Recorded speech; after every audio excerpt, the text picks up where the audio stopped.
Le 27 novembre 1942 paraissait dans le toujours excellent Je suis partout la critique de François Vineuil du film Le voile bleu sous le titre Cinéma lacrymogène. Notons que, comme en fait la prédiction François Vineuil, ce film sera le plus gros succès commercial des années de guerre et que d'ailleurs ce succès se prolongera au-delà grâce à sa diffusion à la télévision. Texte intégral. La première scène du voile bleu se déroule au mois de décembre 1914. Madame Gaby Morlaix, qui s'appelle Louise dans le film, vient de perdre son jeune époux au front. Elle donne le jour à un bébé qui meurt le lendemain. Après ce double coup du destin, elle ne trouve qu'un but dans la vie, se consacrer aux enfants des autres. Nurse, gouvernante, elle reporte sur eux toute la tendresse qu'elle n'a pu donner aux siens.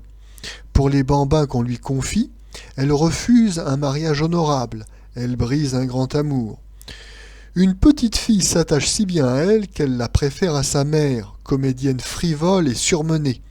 Loulou, comme l'appellent les petits, trouve alors la force d'âme de décevoir affreusement l'enfant. Un jeune couple, partant pour l'Indochine, lui laisse son petit garçon trop délicat pour la colonie. Ces singuliers parents oublient totalement leur progéniture. Loulou élève le gamin, lui sauve la vie, dépense toutes ses économies pour l'instruire. 12 ans plus tard, les parents, qui n'ont pas donné signe de vie, débarquent et intentent un procès à Loulou pour rapt d'enfants.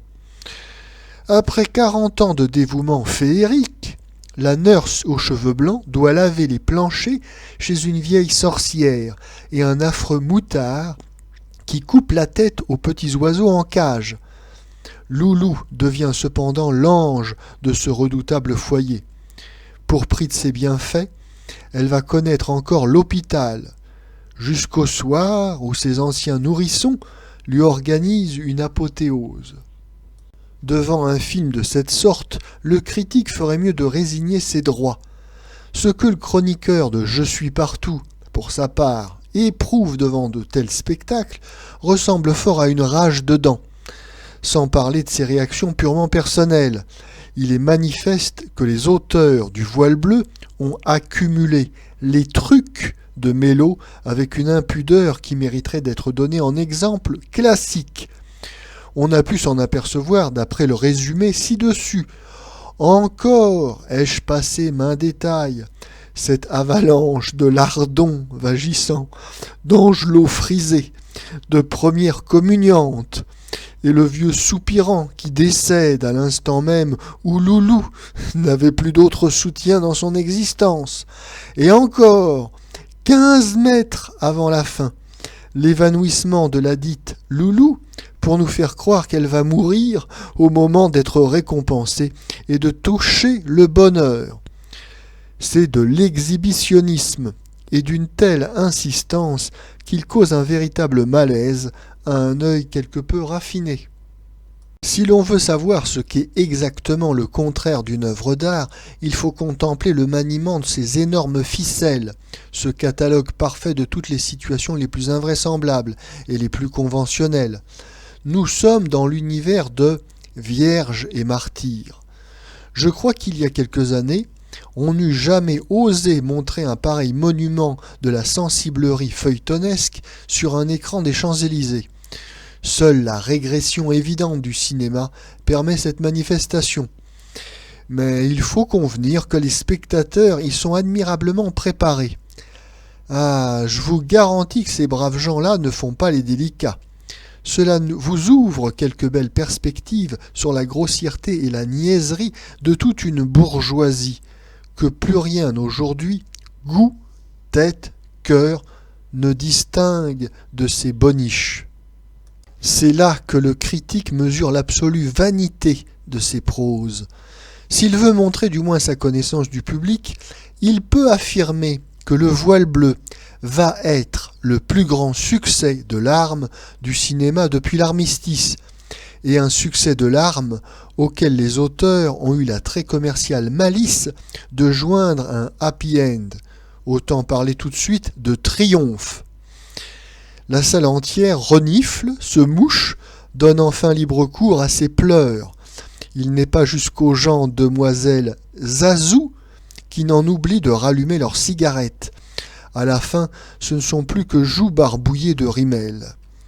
Et l'on voit sortir, les paupières toutes rouges, des quinquagénaires décorés, des messieurs qui ne peuvent être que d'affaires et qui vous mettraient dans l'habituel de leur vie 100 familles d'employés sur la paille d'un trait de plume pour améliorer de 30 centimes un prix de revient.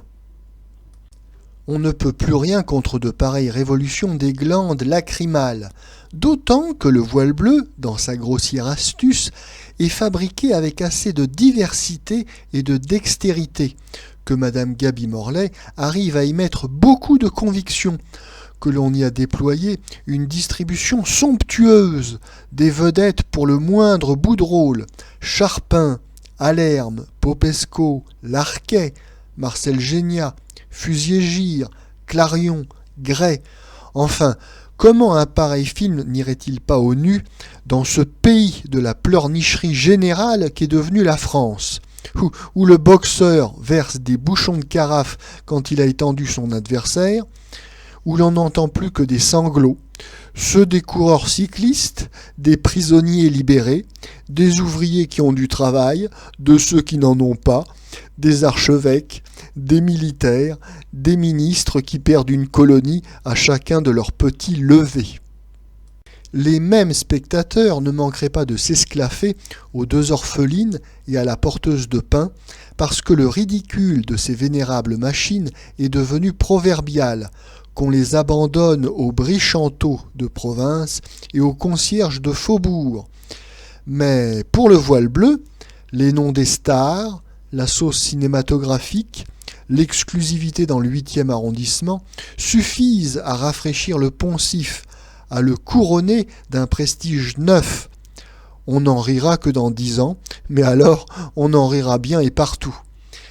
Ce qu'il y a de moins trivial dans le voile bleu, c'est la musique de messieurs Theurer et des Enclos.